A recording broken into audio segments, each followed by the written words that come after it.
안녕하십니까. 오늘 말씀은 에베소서 1장 3절부터 6절까지입니다. 에베소서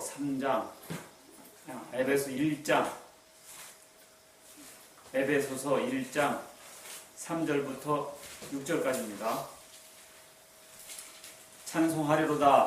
하나님 곧 우리 주 예수 그리스도의 아버지께서 그리스도 안에서 하늘에 속한 모든 신령한 복으로 우리에게 복 주시되 곧 창세전에 그리스도 안에서 우리를 택하사 우리로 사랑 안에서 그 앞에 거룩하고 흠이 없게 하시려고 그 기쁘신 뜻대로 우리를 예정하사 예수 그리스도로 말미암아 자기의 아들들이 되게 하셨으니 이는 그의 사랑하시는 자 안에서 우리에게 거저 주시는 바 그의 은혜의 영광을 찬미하게 하려는 것이라. 아멘. 오늘은 예정에 대해서 말씀을 전하겠습니다. 저는 옛날에 이단에 있을 때 기독교인들이 예정론 주장하면 좀 그것은 어처구니 없는 교리라 생각했어요. 그래서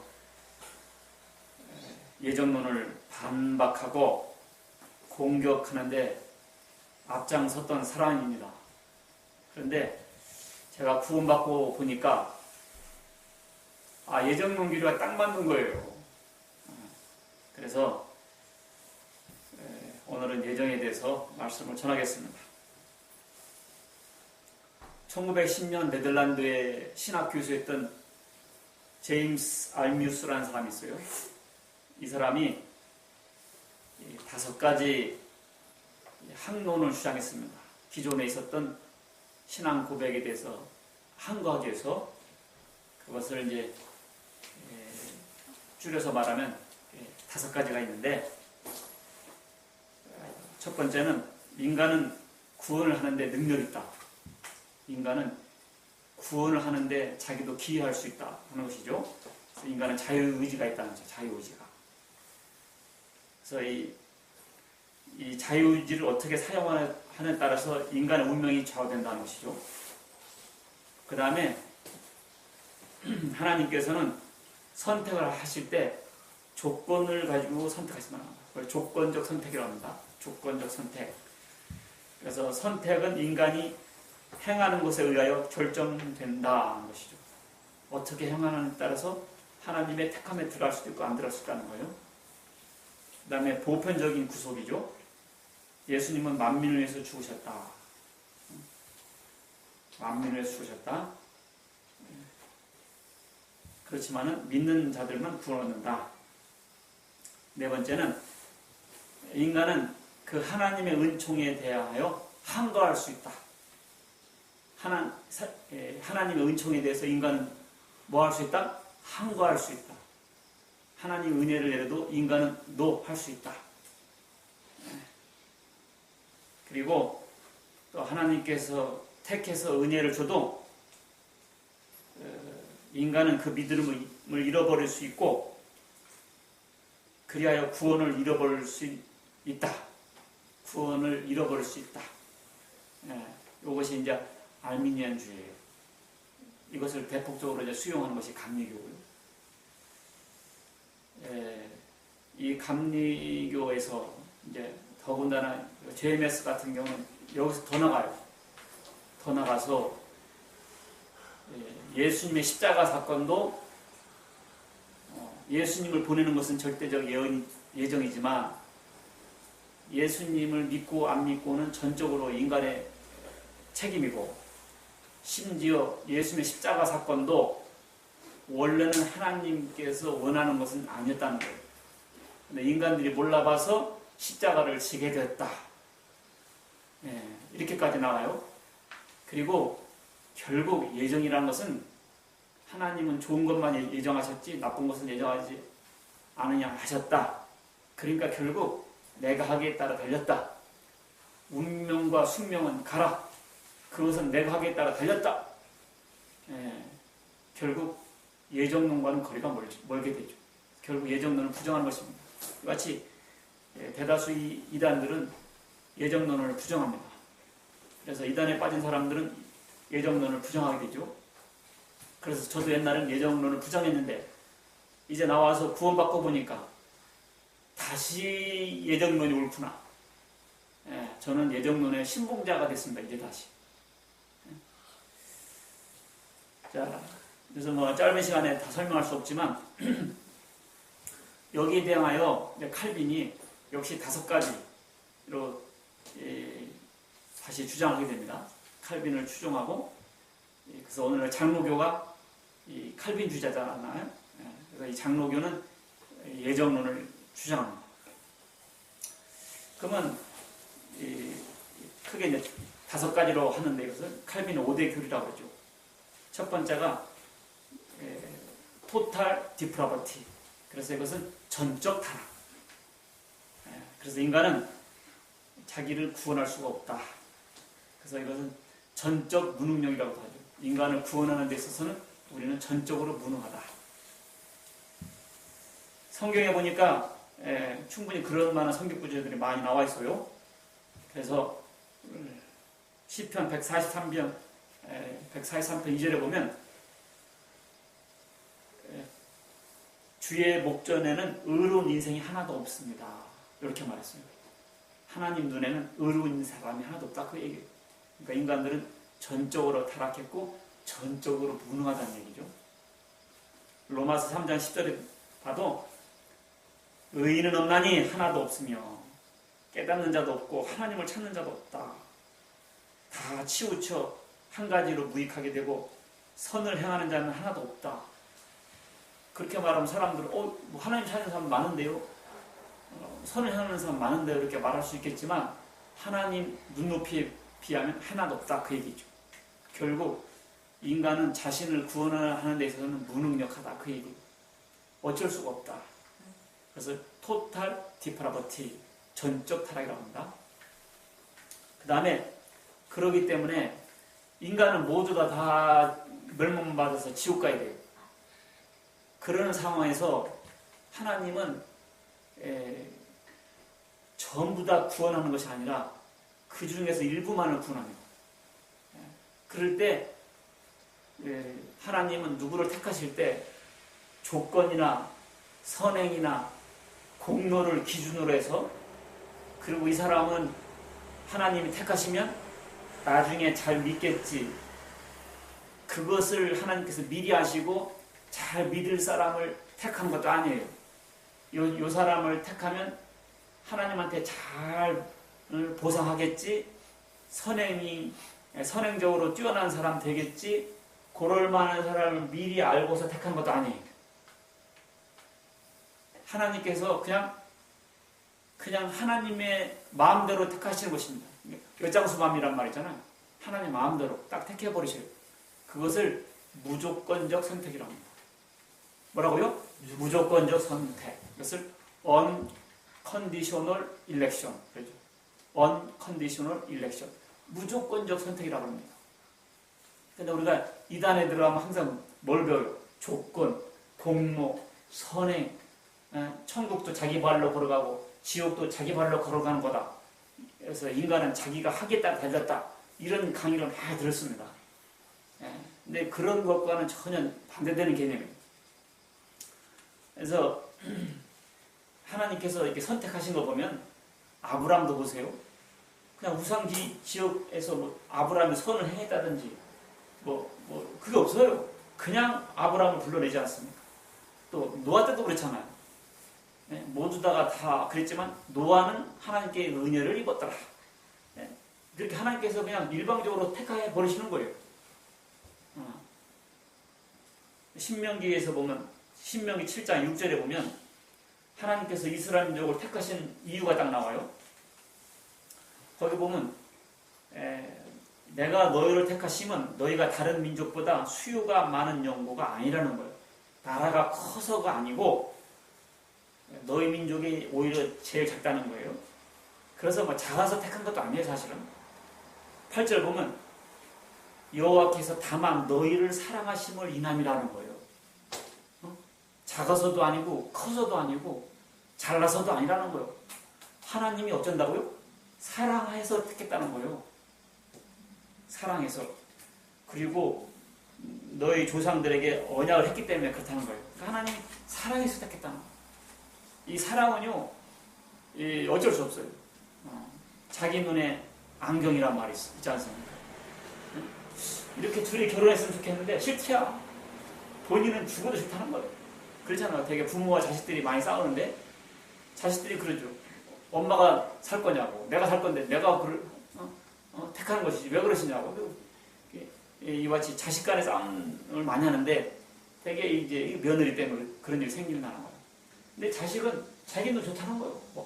그 여자 과부리야. 그래도 좋다는 거예요. 자식도 있대야. 그래도 좋다는 거예요. 어떤 사람은 그런 사람도 있대. 그것도 외국 여자를 자식도 있는데 데려와 결혼하는 거. 그러니까 부모가 그냥 너는 내 눈에 흙이더라도 들어오지 마라. 그래도 살더라고요. 내가 어제 텔레비전 보니까 그런 거 나오더라고. 이게 자기 눈에 안경이라는 거예요. 콩깍지 끼었다 의잖아요. 어거스틴도 그것을 설명하면서 이런 식으로 설명했어요. 하나님도 하나님의 마음에 사랑하시는 어쩔 수 없다는 거예요. 우리 지체를 보면 이게 지체가 가로로 되어 있는 거 있어요. 눈 같은 거. 눈은 이렇게 가로로 되어 있잖아. 그러니까 우리가 떴다 감았다 마음대로 할 수 있습니다. 입 보세요. 입 벌려라. 마음대로 하잖아요. 세로 된 게 있어. 코, 귀 이런 것은 어디 코만 해봐. 벌렁벌렁 할 정도지 어떻게 못해요 이것은. 그렇지 않습니까? 귀를 이렇게 벌렸다 할 수 없잖아. 그러니까 이 세로 조직 같아 하는 거야. 이 사랑이라는 거죠. 하나님 사랑이 내려 꽂힐 때는 이거 어쩔 수 없다는 거예요. 그러니까 하나님께서 누구를 택하실 때는 그냥 하나님 마음대로 딱 택해 버리시는 거예요. 알겠죠? 네. 그래서 성경에 보면 이제 그런 표현들이 많습니다. 마태복음 24장 22절을 보면 택하신 자들을 위해서 그 날을 감하신다는 거예요. 또 24장 24절을 보면 거짓 그리스도들과 거짓 선자들이 많이 일어날 건데 택하신 자들도 미혹하리라. 택하신 자들이 있다니까 이와 같이. 또 31절 보면 저가 큰 나팔 소리와 함께 천사들을 보내리니 저희가 그 택하신 자들을 하늘 이 끝에서 저 끝까지 모으리라. 이 택하신 자들 이런 말이 많이 나와요. 그러니까 하나님 택하신 자들이 있다는 거예요. 알겠죠? 택하신 자들이 있구나. 있다는 거예요. 근데 그것을 언제 택하셨느냐? 이거 중요해요. 하나님께서 이 세상을 창조하시고 선악과 따먹지 말라고 했더니 따먹지 말라고 했는데 따먹었네. 아이고 큰일 났네. 일로 와. 그럼 내가 지금부터 누구누구 너 택해야 되겠구만. 요렇게 했겠는가? 아니면 창세 전부터 분명히 인간들은 타락할 거예요. 그럼 내가 예수를 보내가지고 구원을 시키고 그리고 그 중에서 택한 백성들을 믿게 해서 내가 내 백성 삼겠다. 요렇게 했겠냐는 것이죠. 창세전 했겠느냐? 창세 후에 했겠느냐? 이런 것들이 다 신학적 논란점이 되는 것들입니다. 근데 우리가 생각해보면 조그만 교회도 목회 계획이 있고요. 그리고 건물을 짓더라도 설계도가 있어요. 설계도대로 짓는 것이지 그냥 엄벙덤벙 짓는 거 아니에요. 물론 허접한 집 지려면 그냥 생각하면서 짓겠지만 제대로 된 건물은요 설계도가 쫙 나옵니다. 그렇지 않겠어요? 네. 우리나라도 보면요 1년 예산이 있습니다. 1년 예산이 있잖아요. 그냥 하는 것이지 그렇게 하는 것이지 그냥 하는 것이 아니요.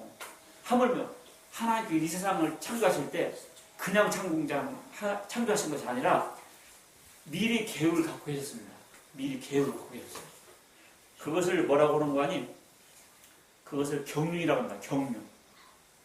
성경에 보면 에베소 1장 9절 보면 그 뜻의 비밀을 우리에게 알렸으니 그 기쁘심을 따라 그리스도 안에서 때가 찬 경륜을 예정한 것이니. 그래서 경륜이라는 단어가 나와요. 그것은 뭐냐? 하나님의 큰 계획을 말하고 있습니다. 알겠죠? 하나님의 무슨 계획? 큰 계획. 이걸 마스터 플랜이라고 합니다. 마스터 플랜. 하나님의 큰 계획이 있었단 말이에요. 이것을 경륜이라고 합니다. 알겠죠? 네. 그래서 에베소 3장 2절 보면 하나님의 그 은혜의 경륜을 너희가 들었을 터이다 그랬죠. 또 하나님 속에 감추었던 비밀의 경륜 에베소 3장 구절 보면 이런 경륜이라는 단어가 나오는데 이 경륜이라는 것은 바로 하나님의 큰 계획을 말하는 거예요. 그래서 이것을 타락 후에 세우셨을까? 타락 전에 세우셨을까? 그래서 오늘 보니까 창세 전에 그랬잖아요. 창세 전에. 저는 옛날에 이단에 있을 때는 창세 전에 그러면 이렇게 생각했어요. 아, 바울이 좀 흥분했구나. 흥분해서 좀 뻥튀기 해서 그런 식으로 썼다라고 생각했던 거예요. 지금 그렇지 않습니다. 하나님께서 창세 전에 예정하셨다 그러면 아, 창세 전에 예정하셨구나. 그대로 받아들여져요, 그게. 그대로 받아들여져요, 그게. 알겠습니까? 네. 그것이 그대로 받아들여져야 돼요. 아이고, 바울이 좀 흥분했구만. 이렇게 성경책을 그냥 사람이 흥분해서 이렇게 썼다 생각 안 되는 거예요. 창세 전에, 아, 창세 전에 하셨구나. 이 감리교나 장로교나 창세 전에 예정했다는 것은 다 똑같이 인정해요. 근데 감리교하고 장로교 어디서 갈라지는 거 아니? 감리교는 하나님께서 큰 계획만 세우셨다. 뼈대만. 그래서 인간이 타락할 것이고 그럼 예수님을 보낼 것이다. 그래 믿는 사람을 구원시킬 것이다. 이렇게 큰 뼈대만 잡아놨다. 이것이 감리교예요. 근데 장로교는 큰 뼈대뿐만 아니라 나 하나까지도 하나님 예정에 들어왔다. 이것이 장로교예요. 나 하나까지 창세전에 계획되어 있다. 나 하나까지 하나님 예정해 놓으셨다. 이게 장로교고, 감리교는 큰 뼈대만 해놓고 그 뼈대 속에 내가 자유의지를 해가지고 조건을 세우면 하나님 예정에 들어오는 것이고, 내가 조건을 못 세우면 아웃되게 됩니다. 그러니까 내가 하기에 따라서 하나님의 예정에 들어가기도 하고 나오기도 하고, 이게 감리교예요. 알겠죠? 그런데 성경에 보면 디모데후서 1장 9절에도 보면 하나님이 우리를 구원하사 거룩하신 부르심으로 부르심은 우리의 행위대로 하심이 아니요 오직 자기 뜻과 영원 때전부터 그리스도 예수 안에서 우리에게 주신 은혜대로 하심이라. 그래서 성경은요 명백하게 이와 같이 영원 때부터 각 사람에게까지도 예정했다고 말씀하고 계십니다. 데살로니가 후서 2장 13절에도 하나님이 처음부터 너희를 택하사 그랬거든요. 하나님이 처음부터 너희를 택했다 그랬어요. 그러니까 우리가 예수를 믿고 구원받은 사람은 두 번 울어요. 물론 수시로 무시로 울겠지만 크게 두 번 웁니다. 언제 한 번 우는 거 아니? 하나님이 나를 대신하여 죽으셨다는 걸 깨달았을 때, 십자가의 도를 깨달았을 때 하나님의 사랑에 감격해서 울고, 첫 번째. 두 번째는 언제 우는 줄 아니? 우는 거 아니? 창세전부터 그 명단에 내 이름이 들어왔다는 것을 깨달았을 때 감격해서 우는 거. 아니, 창세전부터 내 이름을 적어놓다니. 계시록도 그랬잖아. 어린 양의 생명록에 창세 이후로 농명되지 못한 자는 지옥 간다고. 그 명단에 내가 들어갔다는 거예요. 그것이 깨달아지고 믿어졌을 때 눈물 안 나와요? 그러니까 이 예정론은요, 예정론이라고 할 것이 아니라 체험이요. 예정 체험. 구원의 체험이죠, 이거는. 그리고 시편 22편 9절에 보니까 오직 주께서 나를 모태에서 나오게 하시고 내 모친의 젖을 먹을 때 의지하게 하셨나이다. 내가 날 때부터 주께 맡긴 바 되었고 모태에서 나올 때부터 주는 내 하나님이셨다 그랬습니다. 그러니까 이 나라는 사람이 구원받을 것을 생각해 볼 때 그럼 나를 언제 택하셨나 보니까 나라는 사람이 나오려고 그러면 나의 엄마하고 아버지하고 딱 만나야 돼요. 그렇죠? 나라는 사람이 구원받았어. 그럼 나라는 사람이 언제 나와야 된다고요? 엄마하고 아빠 때부터 아, 나를 예정하셨구나. 이렇게 되는 거예요. 그런데 이제 은혜가 더 깊어지고 깨달음이 더 깊어지면 영안이 열리는 거예요. 영안이 열린다고 해서 뭐 귀신 이런 거 보이는 것이 아니에요. 하나님이 나를 구원하셨구나. 이것이 깨달아지는 거예요. 이것이 영안이 열리는 거예요. 영안이 열리면서 그럼 엄마하고 아버지가 존재하려고 그러면 엄마의 아버지와 엄마가 만나야죠. 또 아버지의 엄마와 아버지가 만나야죠. 그러면 그 할머니라고 하는데 그 할머니가 나오려고 그러면 할머니의 할아버지와 할머니의 할머니가 만나야 되는 거예요. 할아버지의 엄마하고 할아버지의 아버지가 만나야 되는 거예요. 그렇게 만나다 보면요. 할아버지가 만나려면 할아버지하고 할아버지의 할머니가 만나야 되는 거예요. 그럼 어떻게 되는 거예요? 창세 전부터 예정하셨구나 되는 거예요. 나 하나가 구원받으려면 어떻게 된다고? 창세 전부터 예정이 되는 거예요. 그래서 이 바울이 모태에서부터 택했다고 하다가 더 은혜가 깊어지면 창세 전부터. 그래서 야곱의 경우를 보겠어요. 로마서 9장에 설명했는데 야곱이라는 사람이 있었잖아요. 그러면 리브가가 아기를 낳는데 남편 이삭이잖아요. 그러면 이 둘이 이 쌍둥이를 낳잖아요. 쌍둥이. 야곱과 에서를 낳는데 하나님께서 뭐라고 그랬어요? 내가 야곱은 사랑하고 에서는 미워했다는 거예요. 그러니까 이 야곱과 에서가 뭔가 했어요? 뭔가 뭐 착해요? 야곱이 특별히 에서보다 착합니까? 착한 것도 아니고 잘한 것도 아니고 그냥 엄마 뱃속에 있었어요. 근데 하나님께서 야곱은 택하고 에서는 미워했다는 거예요. 그러니까 그 한 사건이 꼭 야곱만 특별한 경우가 아니고 그와 같이 그러다는 것을 보여주고 있는 거예요. 그렇다고 하나님께 불공평하다가 하나님께 원망할 수 없다는 거예요. 토기장이가 토기를 갖고 마음대로 만들 수 있다는 거예요.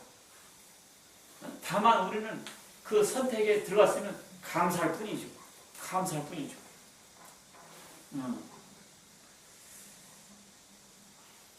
알겠죠? 네. 자, 하나님께서 과연 그러면 나를 택하셨을까? 나를 택하셨다고 느껴진다 그러면 앞으로 삶은 틀림없어요. 왜냐하면 하나님께서는 창조하셨지. 그리고 우리 인간은 타락했고 구속. 이 창세기 보면 창조, 타락, 구속으로 되어 있어요. 성경책 전체가 그렇습니다. 창조, 타락, 구속. 근데 하나님은 예정은 언제 하셨죠? 창세 전에 하셨단 말이에요. 이제 때가 돼서 우리가 구속을 받은 거예요. 때가 되면. 때가 됐을 때 예수님을 하나님께서 보내신 거예요. 자, 하나님 나를 예정했는지 안 했는지는 어떻게 하느냐? 현재를 보면 아는 거예요. 현재 하나님 나를 부르고 계세요. 부르고 계시면 하나님이 이미 나를 과거부터 예정하셨다는 거예요. 자, 로마서 8장 28절로 30절 보겠어요. 다 찾아보세요. 로마서 8장 28절로 30절 보면 우리가 알거니와 하나님을 사랑하는 자 곧 그 뜻대로 부르심을 입은 자들에게는 모든 것이 합력하여 선을 이루느니라. 하나님이 미리 아신 자들로 또한 그 아들의 형상을 본받게 하기 위하여 미리 정하셨으니. 그랬죠? 자, 여기 보면 하나님이 미리 아신 자들로, 이게 바로 예지죠. 우리가 알거니와 하나님을 사랑하는 자 곧 그 뜻대로 부르심을 입은 자들에게는 모든 것이 합력하여 선을 이루느니라. 하나님 미리 하신 자들로, 그게 예지고 그 아들의 형상을 본받게 하여 미리 정하셨으니 예정이고요. 이는 그로 많은 형제 중에서 받아들이게 하려 합니다. 그래서 예지와 예정하셔서 우리를 부르십니다. 부르세요. 믿습니까? 예. 자, 부르심을 소명이라고 그러잖아요. 그래서 이 복음을 불러요. 이렇게 말씀을 들을 때 그것이 하나님께서 부르시는 거예요. 이 부르셨을 때 믿고 구원받은 사람들은 그것을 유효한 부르심이라고 해요. 무슨 부르심? 유효한 부르심. 그래서 내적 소명이라고 해요. 내적 소명. 근데 듣기는 들어요. 많은 사람들이. 근데 한 귀로 흘려버리죠. 예, 이것을 외적 부르심이라고 해요. 그리고 어떤 사람은 순간 말씀을 들을 때 기뻐하고 은혜도 받아요. 근데 열매는 못 맞아요. 그것은 길가에 뿌린 씨앗이라든지 돌짝밭에 뿌려진 씨앗과 같은 거예요. 알겠죠? 마치 부르심에 믿고 아멘하여 구원받은 사람은 내적 부르심입니다. 그래서 이 내적 부르심에 응답한 사람은, 구원받은 사람은 어쩐다고요? 하나님이 이미 창세전부터 예정하신 거예요. 왜? 오늘 나를 부르신 거 볼 때.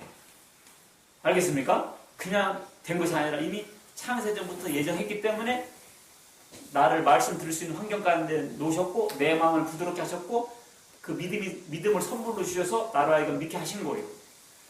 그런 사람들 어떻게 할까요? 영화롭게 하셨느니라. 그러면 하나님께서 영화롭게 하실 것을, 영화롭게 하는 것은 미래거든요. 우리가 천국 가면 우리가 영화롭게 돼요. 그러니까 천국 가서 영화롭게 될 것은 걱정하지 말라는 거예요. 믿습니까? 네, 오늘을 보면 이미 부르셨다는 거예요. 그러니까 시골에서 옛날에 보면 저는 직접 봤어요. 이게 구렁이가 지나간단 말이에요. 그럼 되게 몸통만 보여요. 구렁이다 하지 않습니까? 근데 뭐요? 이미 머리가 지나간 거예요. 좀 있으면 꼬리가 와요, 안 와요? 온다는 거예요. 그러니까 오늘 내가 구원받았으면 뭐요? 이미 창세전부터 하나님 예정하신 거예요. 그러면 꼬리 같은 부분 하늘나라에서 영화롭게 된다는 거예요. 믿습니까? 그것이 로마서 8장 28절로 30절. 미리 하신 자들로 부르시고 의롭다 하시고 영화롭게 하셨느니라. 미리 하신 자들로 부르시고 그것은 뭐예요? 예정. 그 부르시는 것은 현재. 그리고 영화롭게 하셨느니라는 것은 미래. 그러니까 미래에 대해서 걱정하지 말라는 거예요. 알겠죠?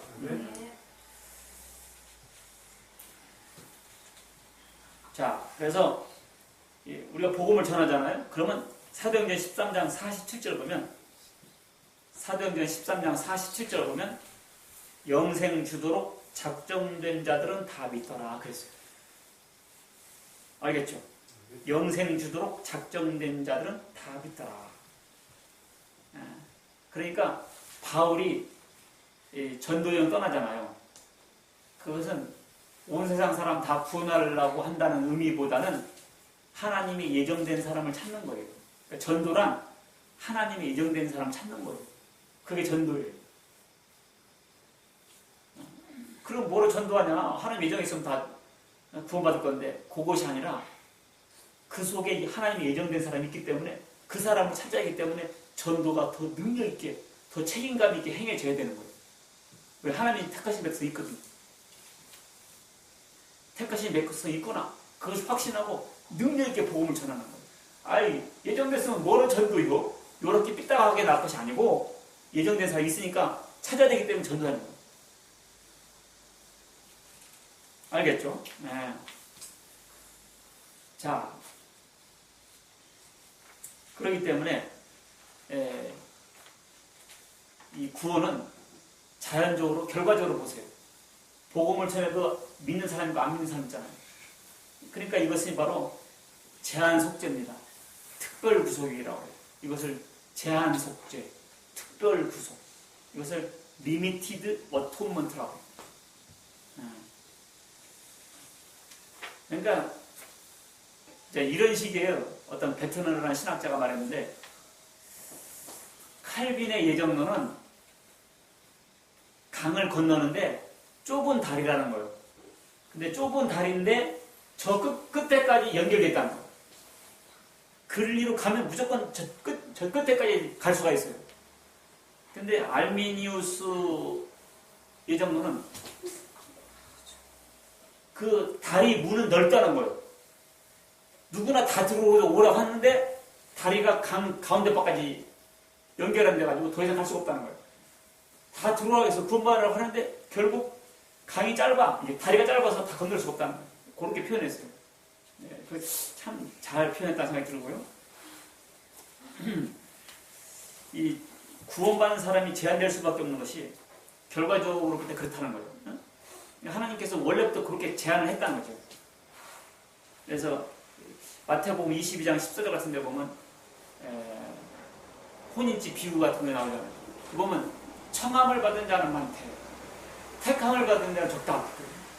그게 예정론을 이해를 했을 때는 예정론을 몰랐을 때는 이런 말이 이해가 안 된 거예요.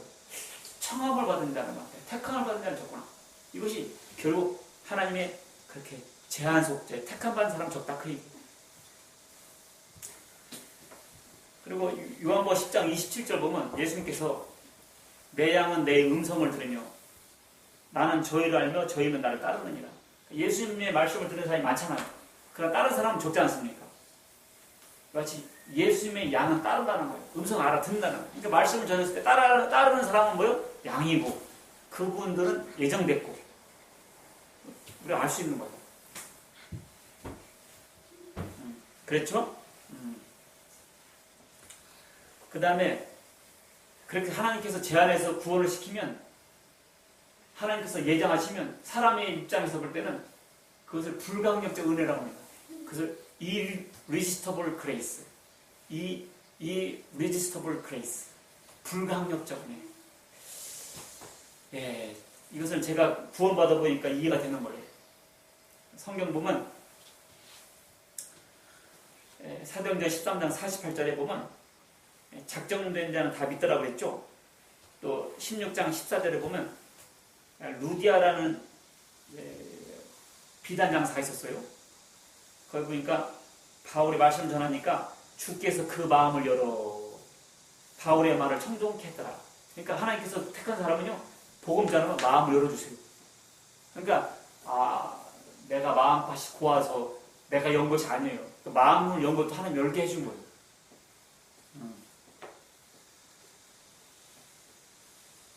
그것을 불강력적 은혜라고 합니다. 저도 옛날에는 이런 말 들으면 반항하고 에이 그런 게 있어. 내 인생은 나의 것, 내 인생은 나의 것. 그것이 인본주의자들이잖아요. 우리는 그런 생각에 늘 쩔어 있어요. 내 인생은 내 거라고 생각하는 거예요. 내 인생은 나의 것, 내 인생은 나의 것, 뭐 그렇지 않습니까? 그런데 하나님이 택한 백성은 몽둥이를 때려서라도 매를 대서라도 하나님 백성 만들어 버린다는 거예요. 그것이 irresistible grace입니다. 그러니까 요나도 말이죠. 하나님 뜻을 어기고 가지 않습니까? 그러니까 하니까 어떻게 했어요? 큰 물고기 만들어가지고 그냥 잡아먹게 해서 회개해서라도 다시 그 길 가게 하잖아요. 그러니까 바울도 보세요. 예수 믿는 사람 핍박을 가는데 예수님 딱 나타나서 눈 멀게 버리잖아요. 그리고 성경의 인물들을 보니까 다 그런 거예요. 그리고 누가 예정론을 많이 주장했는 거냐? 어거스틴이 그랬습니다. 어거스틴이 만유교회에 빠졌다가 자기가 구원받았어. 자기가 구원받을 사람이 못 돼요. 그러니까 하나님의 은총이라는 걸 깨달았던 거예요. 바울도 마찬가지고 어거스틴도 마찬가지고 루터 칼빈도 마찬가지고 나도 마찬가지고 내가 지금 가만히 생각해보니까 나 진짜 이 irresistible grace, 불강력적 은혜에 사로잡혔던 사람. 나는 어머니 뱃속부터 모태신앙이 있었어요. 그러다가 21살 때 이단에 빠져가지고 50세 때 나왔는데 근 30년 동안 맹수목을 하면서 아브라함의 믿음에 7,000배를 달라가면서 오직 정명성만 하나님 요구하고 추정했다 그 말이에요. 그러니까 하나님께서 지금 생각해보니까 어떻게 된 동안이 나로 하여금 동생 보증석에서 다 망하게 하고 하여간 패가망신하게 만들고 이렇게도 망하고 저렇게도 하고 다 망했어. 몽둥이 때 그때 잘 됐으면 나 못 나왔어. 잘 됐으면 못 나왔어. 그러니까 하나님께서 이렇게 때리고 저렇게 때리고 정신 못 차리니까 하여간 뭐 교육자도 잘리고 뭐 하여간 다 아프고 하여간 다 망해놨어. 나라 이거 딴 생각을 하게 만든 거예요. 내가 왜 이런가 하고. 그래가지고 탕자처럼 고민하게 된 거예요. 그러다 보니까 둘러보다 보니까 눈이 떠져가지고 양심이 마비된 거 풀어지면서 따다다다 하면서 나온 거예요. 아, 불강력적 은혜. irresistible grace. 저는 누구보다도 하나님의 이 성경 말씀, 택했구나, 예정하셨구나. 그러면 그렇지. 이것을 섭리라고 합니다. 섭리. 하나님께서 내게 계획하신 것, 섭리. 그러니까 요셉 보세요. 하나님의 자기에 대한 뜻을 일찌감치 발견했잖아요. 꿈을 통해서. 꿈이라는 것은 어젯밤 자는 것이 그런 것이 꿈이 아니에요. 하나님께서 내게 갖고 있는 뜻을 내가 보는 것이 꿈이에요. 그렇기 때문에 애굽으로 노예로 팔려가도, 그리고 누명 쓰고 감옥에 가도, 알겠어요? 감옥에서 헤어나지 못해도 뭔 뜻이 있겠지? 뭔 뜻이 있겠지? 그 하나님께서 내게 가져주신 그 꿈, 해와 달과 별이 절하는 그 꿈, 뭔 뜻이 있겠지? 뭔 뜻이 있겠지? 무슨 뜻이 있겠지? 하면서 계속 나가는 거예요. 감사하면서. 그러다 보면 그 비전, 그 꿈이 현실이 와 닿습니다. 알겠죠? 네. 여러분들, 비전이라는 것은 자기가 갖고 있는 꿈이 아니에요. 자기가 뭐 어젯밤 뭐 되겠다고 하는 것이 아니에요. 하나님이 내게 갖고 있는 그 비전, 꿈이 있습니다. 그 꿈과 내 꿈이 딱 맞아야 돼요. 자, 그래서 참 알고 보니까 이 예정론처럼 이 구원받은 사람의 이 체험, 이 신앙 간증을 정확하게 표현한 것이 없어요. Perseverance of the Saints가 뭐예요? 성도의 견인이라는 거. 한번 구원받았으면 하나님께서 끝까지 밀고 가시나는 거예요. 근데 이단들은 뭐라고 그래요? 구원도 취소될 수 있다 하면서 늘 불안하고 떨리잖아요. 조건 세워라. 하다 보면 이단들에서는 교인들에게 헌신과 헌금 강조하기에 좋은 것이 조건을 세우라든지 인간은 은혜도 거부할 수 있다든지 이런 얘기들이 좋지요. 그러나 그렇지 않습니다. 그래서 하나님께서는 자, 요한복음 10장 28절 보면 내가 저희에게 영생을 주노니 영원히 멸망치 아니할 터이요 또 저희를 내 손에서 뺏을 자가 없다 하거든요. 하나님은 잃어버린 양 한 마리 비유에서도 한 마리도 잃어버린 것은 하나님의 뜻이 아니라 했습니다. 그러니까 하나님은 끝까지 우리의 구원을 책임지고 끌고 가실 신실하신 하나님이라고 믿으시기 바라겠습니다. 알겠죠? 네. 하나님은 왜 우리를 예정하셨을까요? 오늘 본문에 보면 크며 거룩하게 하려고, 그 다음에 자기 아들 되게 하시려고, 그 다음에 그 은혜를 찬양하게 하려고. 믿습니까? 우리는 부지런히 우리를 잘나서가 아니고 똑똑해서 아니라 하나님의 은혜로 구원받았죠. 그러니까 이후에 천국 올라가 더 좋은 노래로 그런 노래를 불러야 되는 거예요. 왜 나를 택해 주는지 난 알 수 없도다. 그렇잖아요. 왜 우리를 택했는지 알 수가 없어요. 하나님의 은혜예요. 자, 예정론을 삐딱하게 생각하는 사람들이 이런 식으로 말하죠. 그럼 전도 뭐로요? 하나님이 구원할 사람, 버릴 사람 미리 예정했다 그러면 전도할 필요 없네? 아까도 그랬죠. 그래서가 아니라 전도라는 것은 하나님의 택한 백성을 찾는 것이 전도다. 분명히 이 중에 하나님의 택한 백성이 있다라는 확신 가지고 오히려 더 전도해야 될 줄 믿습니다. 네. 그 다음에 하나님은 택한 사람은 좋겠지만 버릴 사람은 무슨 불공평한 거 아니냐? 하나님도 unfair하지 않냐? unfair. 그런 말 많이 하죠. 사람. 불공평하지 않냐? 그런 하나님 안 믿어버려. 이렇게 아주 뭐 주먹을 쥐면서 큰 소리 치는데 그렇게 하면 안 돼요. 자, 그 달란트 비유에서 보면 아침부터 일하는 사람도 몇 달란트? 한 달란트. 저녁에 와서 1시간 일하는 사람도 한 달란트.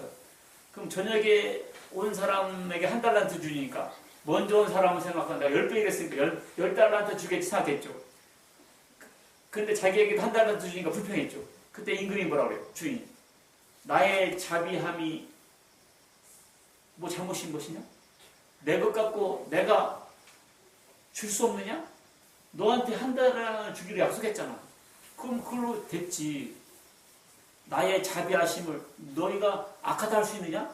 할 수 없다는 거야. 그러니까 우리가 이 택함 받는 사람은 하나님의 자비하심으로 우리가 구원받은 거거든요. 그렇다고 해서 하나님이 불공평하다 우리 저주할 수 없다 그 얘기입니다. 왜냐하면 누구에게 선물을 줄 때 내가 누구한테 줬어요. 지나가다 노숙자에게 돈을 10,000원 줬다고 칩시다. 그것은 그냥 자비로움이에요. 그렇다고 전국에 있는 노숙자들이 다 일어나서 불공평하오! 못 살겠다 갈아보자 할 수가 없다는 거예요. 은혜 자체가 불공평한 것이기 때문에 주고 싶은 데에게 주는 게 은혜이기 때문에 선물도 그렇듯이 다만 하나님의 자비로움의 풍성함을 나타낼 뿐이라는 거예요. 예정은. 알겠죠? 불공평하다 원망할 수 없다 그 말입니다. 우리는 어차피 다 지옥 가야 돼요. 근데 하나님께서 죽어주시고 구원하셨어. 구원받은 사람은 감사해요. 원래 그 사람은 지옥 가다는 중이었기 때문에 지옥 가는 거거든요. 그 다음에 아이고 그러면 예정된 사람은 이제 구원이 확정됐으니까 변하지 아니하니까 방종하게 되지 않겠냐. 그럼 누가 헌금하고 누가 열심히 교육했냐. 방종하지 않게 하겠지만 절대 방종할 수가 없습니다. 누가복음 18장과 19장에 보면 두 부자가 나와요. 두 부자. 자, 누가복음 18장 보면 태어나면서부터 율법을 지킨 아주 부자가 있어요. 자기는 다 지켰다고 그랬어요. 근데 예수님께서 뭐라 그래요? 그러면 다 그 팔서 가난한 자에게 주고 넌 나를 쫓으라 했어요. 근데 누가복음 19장에 보면 악한 부자가 나와요. 삭개오라고. 이 사람은 악을 행해서 부자가 됐어요. 그런데 자, 어떤 일이 생겼는가 하니 이 악한 부자 삭개오한테는 예수님이 그 재산을 팔으라고 했어요? 안 팔으라고 했어요? 말도 안 했어. 근데 본인이 어떻게 했어요? 팔겠습니다 그랬죠. 이 원래 선한 부자는 하나님 예수님 팔으라고 했어. 근데 팔으라고 해도 안 팔았어. 삭개오는 팔으라고 말도 안 했는데 팔았어. 이와 같이 구원받고 은혜 받은 사람은 방종하지 않는다 그 말입니다. 본인이 알아서 해. 본인이 알아서 무슨 방종하단 말이에요. 은혜 제대로 받은 사람은 절대 방종하지 않습니다. 알겠습니까? 네.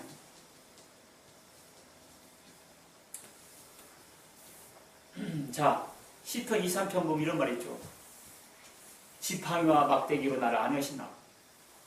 지팡이는 이럴 때 쓰는 거예요. 자, 졸려? 자, 지팡이가 있어. 양이 다른 데로 가면 지팡이로 걸어. 이리 와. 이렇게 지팡이. 그 다음에 막대기는 그래도 말을 안 들어. 저렇게 말 안 듣고 조용히 하라고 해도 꼬집어도 엄마가 꼬집어도 말 안 들으면 이제 몽둥이가 가야 된다. 그게 막대기. 지팡이와 막대기. 알겠습니까? 지팡이는 뭐라고? 이렇게 양을 끌어당기는 것이고 막대기는 때리는 거란 말이야. 하나님께서 지팡이와 막대기로 나를 안위하시나요? 푸른 초장 맑은 물과. 그러니까 우리가 잘못 당기고 가잖아요. 하나님이 결국 지팡이로 당깁니다. 그럼 계속 말 안 듣잖아요. 이제 몽둥이로 때려. 그래서 다리 몽둥이에 분질러서라도 하나님은 그래서 여호와의 선하심과 인자심이 나를 따르니 정령이 내가 여호와의 집에 거하게 되는 거예요. 알겠습니까? 네. 참, 얼마나 멋있어요. 이게 예정론입니다. 자, 예수님께서 태어나실 때도 그냥 태어난 것이 아니에요. 때가 참여야 됐잖아요. 그리고 예수님이 죽을 때도 그냥 아무렇게 죽는 것이 아니에요. 아직 때가 이르지 않았다 했거든요. 알겠습니까? 네. 근데 이단들은 그런 거 모르죠. 뭐 도망가다 잡히고 뭐 판국이 할 수 없이 그게 아니라니까. 창세전부터 다 마스터 플랜 따라 한 거예요, 사실은. 그래서 자, 나도 이단에서 50세 나왔는데 나도 내 인생 끝났어. 이제 먹었어. 요렇게 할 것이 아니고 하나님 예정론을 입각해 생각하니까 너무 감사한 거예요. 왜냐면 모세도 80세 때까지는 내 인생 끝났어. 이제 80세가 됐으면 뭐 했겠어요?